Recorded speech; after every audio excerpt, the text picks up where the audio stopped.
Okay, hi, Mrs. Cavicelli. I hope I'm even saying that right, but okay, I will start.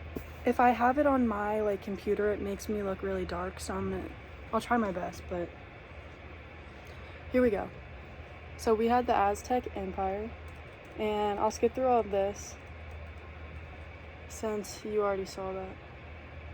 Okay. And then what I mostly focused on was clothing, Aztec clothing, and the pretty much basic Aztec clothing was an essential part of Aztec culture.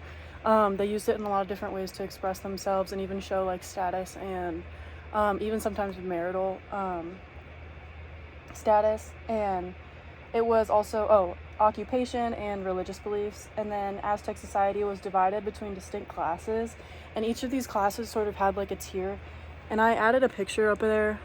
I think that was a really good one, that you can sort of see the different types, and you can kind of tell what class would be what by what they're wearing, and also the colors that they use and different types of patterns for different types of people was really interesting to look at. And for an example of this would be the high priest and nobility and royalty would wear very ornate clothing, while the lower class would sort of stick to just cloth. And you can kind of see up there is where you're sort of seeing the emperor, empress people, and then the different types of capes and patterns that they're using.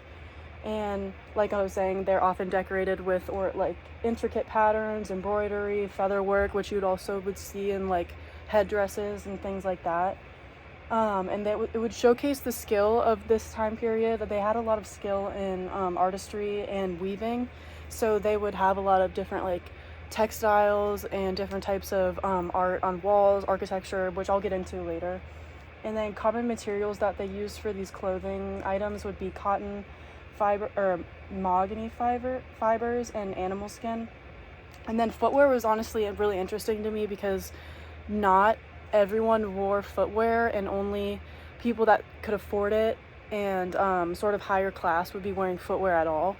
It was a sandal called cactyl, I think I'm saying that right, and the commoners were not allowed to wear these as they were viewed as a sign of status. And so it was only for nobility and priests and things like that, warriors, stuff like that.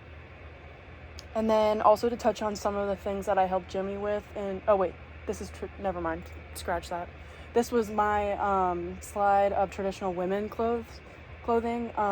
Tilma, which was a cloak or cape worn by both men and women, typically from cotton or those fibers. And then huipil, I promise I learned these. And then that was a sleeveless tunic worn by women, often decorated with patterns, which I sort of brought down that other snippet of that other picture just to showcase the women right here. And that is what the huipil looks like right here, and then also I think up here. And then kechgamil is a triangular shaped poncho, usually made from cotton, worn by both men and women, which that is right down here. And that would also be usually with a lot of pattern or color.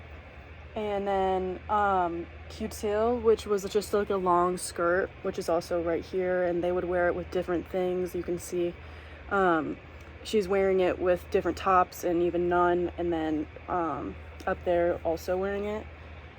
And then both men and women were known to wear different types of jewelry with these clothings, not just women, how it kind of is today. I won't get into that. Anyway. And then it was really a big thing to showcase these different golds and different types of stones that they would use.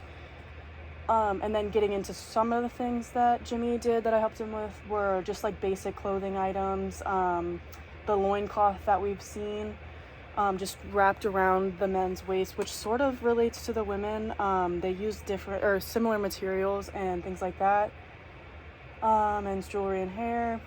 And then art and textiles, like I was saying, that this period was really heavy on artistry.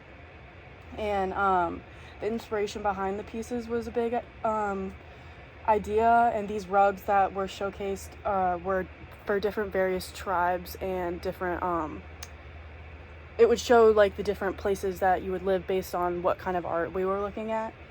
And these tribes lived in North and Central America, where Aztecs and their empire specifically inspired these types of rugs. Oh, I'm kind of going over. Okay, I'm sorry.